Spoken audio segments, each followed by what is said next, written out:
Hi, welcome to our channel. We share practical and science-based information for parents here.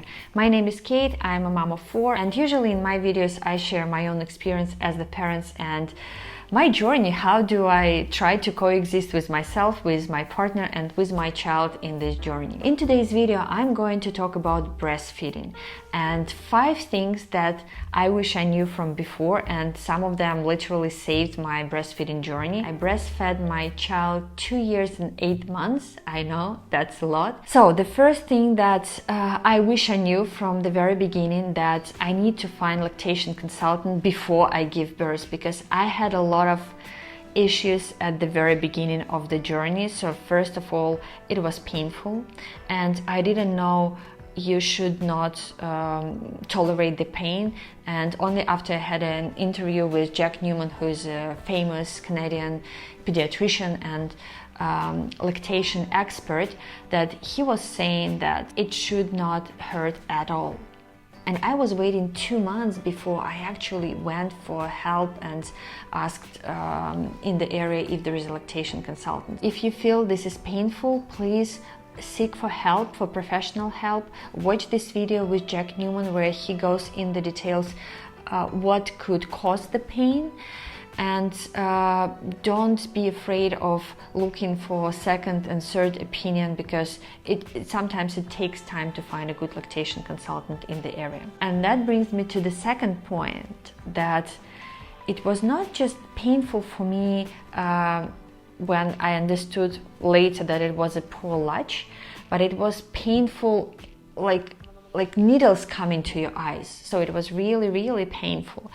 And I went to my doctor, I went to 3 or 4 lactation consultants, they were giving me different advice, and pediatrician, but it didn't work. Only when my good friend and doula, she told me that, you know what, you might have a thrush on your nipples, like a candida on your nipples, from, for example, taking antibiotics in the hospital after the birth. I connected the dots, I googled how I could treat candida while breastfeeding, and I found out that actually you could use the grapefruit seed oil extract to put it on your nipples and to treat candida. And I started to do this, and in 2 days it was completely fine. I didn't feel this pain anymore. And I was shocked. Again, it was almost 2 months of breastfeeding, exclusive breastfeeding.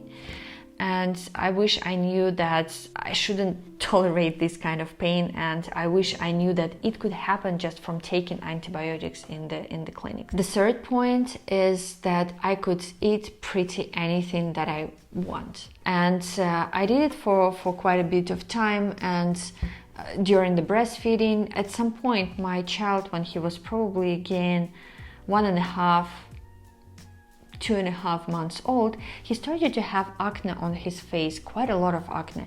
And we consulted with pediatrician, and she saw that the cause could be that there is some allergy to something that I eat.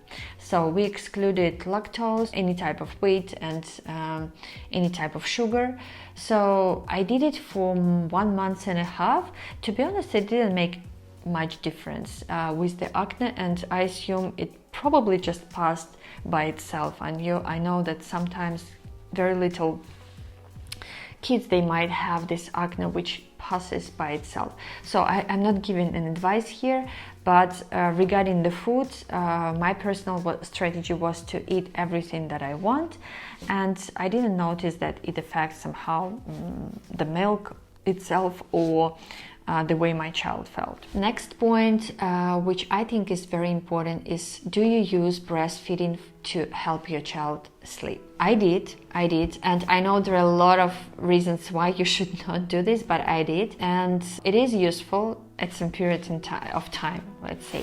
But then, and my child he was a bad sleeper. I was always envy people who were saying, like, you know, my child sleeps full night after being 3 months, let's say, old, and mine didn't sleep well for more than a year. And I was really exhausted because he was waking up for the milk or just waking up, and I was talking to different parents, like parents of 4 years old, and who were bottle feeding, breastfeeding, mixed, using for sleep, not using for sleep. So I was trying to sort of get the best advice I could, and I found out that actually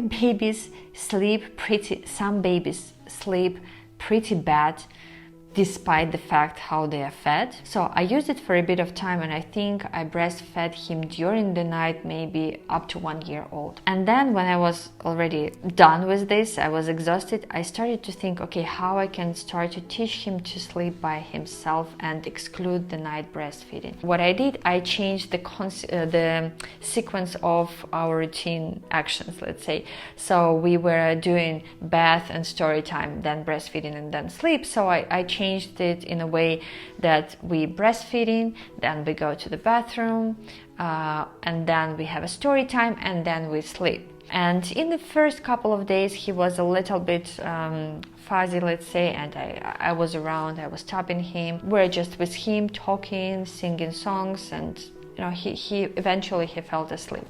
And after a couple of months he sort of learned this routine, and he started to fall asleep without asking for milk. And because I stopped breastfeeding him during the night and before sleep, so I still was breastfeeding during the trips and when I come back from office, because it was more like us time, cuddle time. It was more than just the milk. And I think that is why the breastfeeding journey lasted for so long, because it was not exhausting for me anymore. It was just an occasional once-a-day activity, let's say. This brings me to the last point, which I know I was asking myself, how are we gonna wean? How he's going to stop breastfeeding? At which age, at which moment, and how am I going to do this? I wanted him to feel that this is my decision, but I wanted him to feel that we gradually going to reduce it. So what I did, first of all, as I said, I started to breastfeed him only in specific places at home, not everywhere. I stopped breastfeeding outside in the public places. I stopped breastfeeding before going to sleep. So that by itself helped a lot to reduce just the number of breastfeeding sessions. Because he was already using breastfeeding as a way to calm himself down, I started to teach him different ways how he can reduce stress. So I was hugging, I was talking to him. He had a blanket that he could take and just take in his arm and feel comfy. So I started to use different ways how he could feel himself more comfortable without using breast. By the end of the day, so the weaning happened by itself. So he just stopped to ask for breast maybe when he was 2.5, and it was very, very occasional until he became 2 years and 8 months. After that period of time, I don't remember he ever asked, so, and the milk just reduced by itself, and I didn't have any issues with my breast. So that was my journey. That were 5 things that I discovered during this breastfeeding journey, and I hope they were useful for you. If so, please like the video, subscribe to our channel, and see you next week.